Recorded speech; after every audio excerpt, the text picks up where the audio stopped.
Hello students, मैं Sushma Lot, assistant professor geography, Maharana Pratap government PG college Chittorgarh, political geography की class में आपका स्वागत है।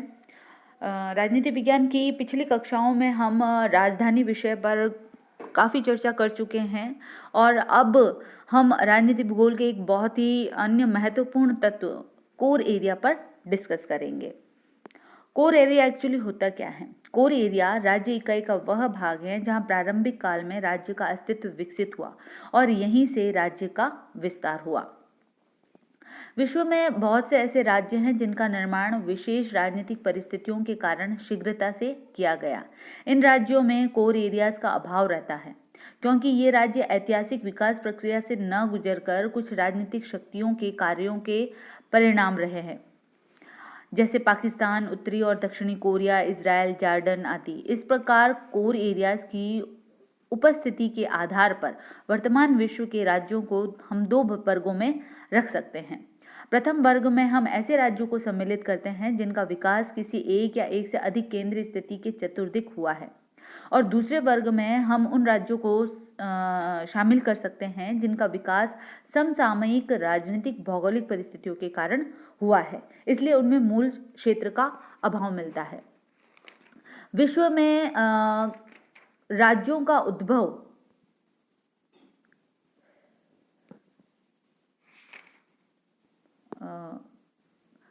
एकाएक ही नहीं हो गया, अपितु उनका क्रमिक विकास हुआ है। इस विकास प्रक्रिया में अनेक राज्यों को अपना क्षेत्र छोड़ना पड़ा, जबकि अन्य ने क्षेत्र विस्तार किया। कुछ राज्यों में इस प्रकार के क्षेत्रों का विकास न होकर राजनीतिक परिस्थितियों के द्वारा निर्मित हुए, जैसे अल्बानिया, इराक, घाना, गुआना, नाइजीरिया आदि।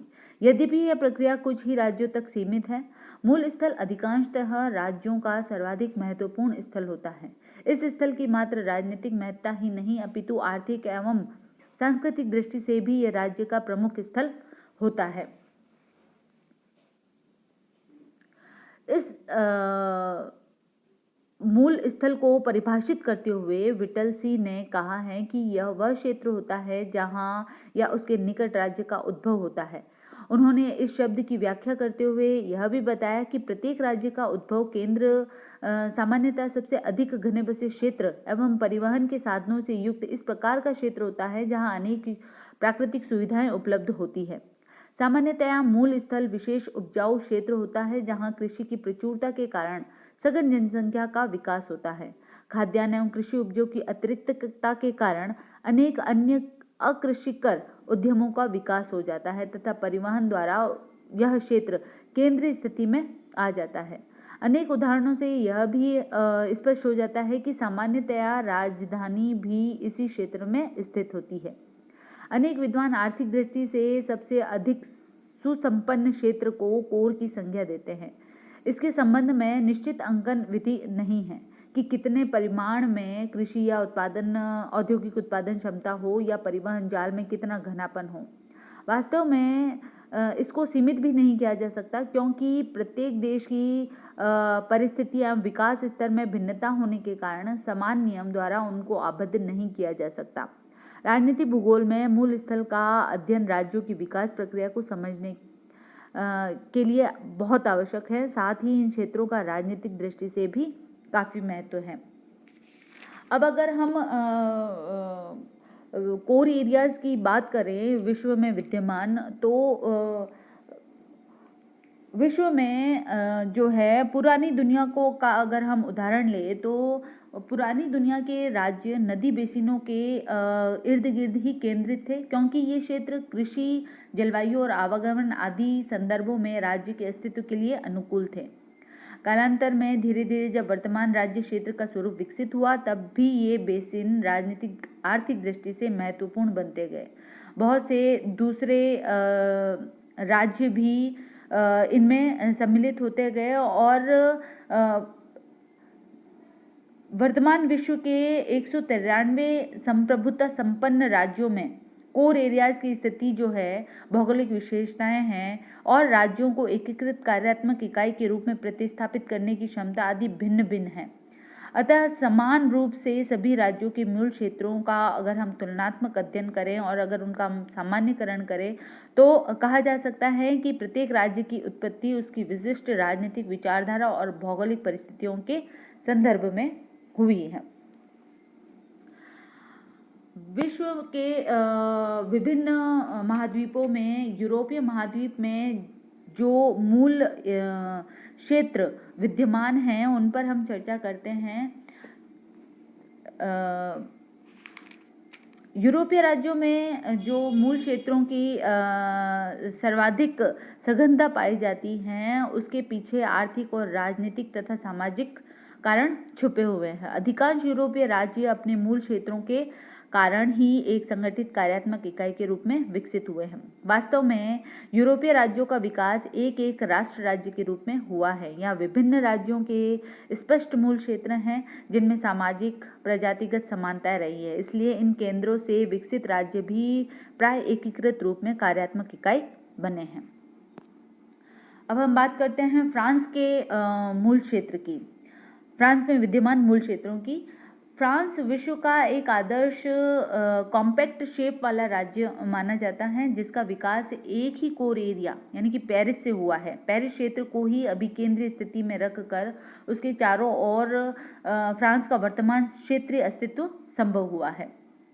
ईस्वी पूर्व प्रथम शताब्दी में रोमनों ने फ्रांस को विजित करके आल्प्स और राइन नदी तक इसकी सीमाओं को विस्तृत कर दिया। चौथी शताब्दी में जर्मनी द्वारा किए गए आक्रमणों से रोमन प्रभुत्व नष्ट हो गया और फ्रांस कई छोटे छोटे राज्यों में विभक्त हो गया। 843 ईस्वी में कैरोलिंगियन साम्राज्य 3 भागों में बढ़ गया। पुनः इन 3 भागों के कई छोटे छोटे उपभाग थे। इन्हीं में से पेरिस क्षेत्र भी एक भाग था जो उत्तरी आक्रामकों के विरुद्ध युद्ध में शक्तिशाली रूप से अपने आप को किया। इसके परिणाम स्वरूप अन्य भागों पर पेरिस की धाक जम गई और 987 ईस्वी में ह्यू कॉपेट को संपूर्ण फ्रांस का राजा घोषित किया गया। उसका राजनीतिक केंद्र पेरिस ही था। इस तरह पेरिस क्षेत्र की राजनीतिक विचारधारा के चतुर्दिक स्थित प्रांतों पर हावी होती गई। अंत में फ्रांस एक विशिष्ट कार्यात्मक राजनीतिक इकाई राष्ट्र राज्य के रूप में अस्तित्व में आ गया। भौगोलिक रूप में पेरिस सीन नदी के तट पर समुद्र तट से 150 किलोमीटर ऊपर की ओर स्थित है। यह ओइस और मॉर्ने नदियों के संगम के निकट भी है। इस तरह पेरिस क्षेत्र एक बेसिन के रूप में है जिसका निर्माण सीन, ओइस, मॉर्ने, योने आदि नदियों ने मिलकर किया है। ये सभी नदियां नाव्य हैं, इसलिए प्राचीन काल से ही पेरिस जो है विश्व में कृषि, आवागमन, उद्योग, सघन जनसंख्या का क्षेत्र रहा है। वर्तमान समय में पेरिस बेसिन जो है देश के परिधीय क्षेत्रों तक सड़क, रेल मार्गों और नदी मार्गों तंत्र के रूप में विकसित है। इन सभी सुविधाओं से यह मूल क्षेत्र विश्व का एक आदर्श मूल क्षेत्र बन गया है।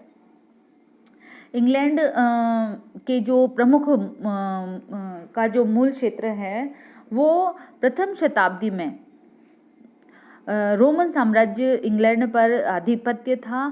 तब राज्य का मूल क्षेत्र थेम्स बेसिन था। उस समय भी लंदन एक बृहत्तम नगर एवं महत्वपूर्ण व्यापारिक केंद्र था, लेकिन रोमन ब्रिटेन की राजधानी लंदन से 30 किलोमीटर उत्तर स्थित बेरुलामियस थी।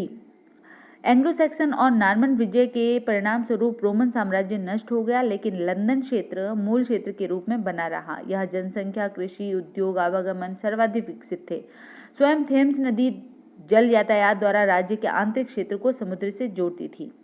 नॉर्मन काल में उपयुक्त परिस्थितियों के कारण ही लंदन राज्य की राजनीतिक, आर्थिक, धार्मिक और सांस्कृतिक विशेषताओं का केंद्र था। वर्तमान समय में भी थेम्स नदी बेसिन तथा लंदन क्षेत्र उसका मूल क्षेत्र बना रहा। वर्तमान समय में थेम्स बेसिन या लंदन क्षेत्र सघन जनसंख्या, व्यापारिक एवं प्रशासनिक कार्यों का केंद्र तथा विभिन्न प्रकार के परिवहन का अभिकेंद्रीय क्षेत्र है। अनवरत रूप से इस मूल क्षेत्र के विकसित होते रहने के कारण इंग्लैंड विश्व का एक महत्वपूर्ण कार्यात्मक राज्य इकाई बन गया और आज भी उसकी स्थिति आदर्श रूप में वैसी ही बनी हुई है। स्विट्जरलैंड का मूल क्षेत्र। स्विट्जरलैंड का मूल क्षेत्र जो है विश्व के अधिकांश राज्यों के नदी बेसिन के रूप में न होकर जनसंख्या के आवागमन के क्षेत्र के रूप में बना हुआ है। यहाँ भी भाषाई प्रजातीय विषमताएं रही हैं। 13वीं सदी में सेंट गोथार्ड दर्रे के खुल जाने के कारण इटली और जर्मनी के बीच व्यापार बढ़ गया, जिससे व्यापारी इसी दर्रे का प्रयोग करने लगे। कालांतर में स्विट्जरलैंड के तत्कालीन कैंटनों ने मिलकर उसी सड़क के आसपास एक संघ की स्थापना की। धीरे धीरे यह संघ अंतर्राज्यीय व्यापार में वृद्धि के परिणाम स्वरूप आर्थिक दृष्टि से विकसित होता गया। कालांतर में अन्य कैंटन भी इस संघ से जुड़ते गए। जुड़ने की यह प्रक्रिया पड़ोसी शक्तिशाली राज्यों से सुरक्षा को लेकर थी। इस तरह स्विट्जरलैंड 16वीं सदी तक अपने वर्तमान स्वरूप में अस्तित्व में आ गया। इटली के मूल क्षेत्र जो हैं, वर्तमान इटली का विकास उसके प्रारंभिक मूल क्षेत्र रोम नगर और उसके चतुर्दिक विस्तृत टाइबर बेसिन से ही हुआ है। रोम लगभग 2500 वर्षों से विशालकाय रोमन साम्राज्य के राजनीतिक केंद्र के रूप में तथा वर्तमान इटली के राज्य केंद्र के रूप में अस्तित्व में रहा। इसी केंद्र की विकास प्रक्रिया द्वारा प्राचीन काल का रोमन साम्राज्य और वर्तमान इटली का विकास हुआ। टाइबर के किनारे स्थिति समुद्री परिवहन, धार्मिक, सांस्कृतिक, राजनीतिक केंद्र के रूप में दीर्घ काल तक रोम की स्थिति ने ही इसे एक महत्वपूर्ण मूल क्षेत्र बना दिया है। रोम के सदृश ही उत्तरी इटली में सैन मैरिनो वेटिकन की संप्रभुता का केंद्र था, लेकिन रोमन साम्राज्य का क्रोध रोम में ही बना रहा। वर्तमान समय में उत्तरी इटली के पो बेसिन में मिलान और नेपल्स महत्वपूर्ण आर्थिक एवं व्यापारिक केंद्र है, लेकिन ये प्रतिस्पर्धा में रोम के सामने टिक ही नहीं पाए और रोम राज्य आज भी इटली का महत्वपूर्ण आर्थिक, व्यापारिक और प्रशासनिक केंद्र बना हुआ है। तो आज इस क्लास में हमने कोर एरिया और विशेषकर यूरोप महाद्वीप में पाए जाने वाले कोर एरियाज के बारे में चर्चा की। नेक्स्ट क्लास में हम एशिया के विभिन्न मूल क्षेत्रों पर विस्तृत चर्चा करेंगे। धन्यवाद।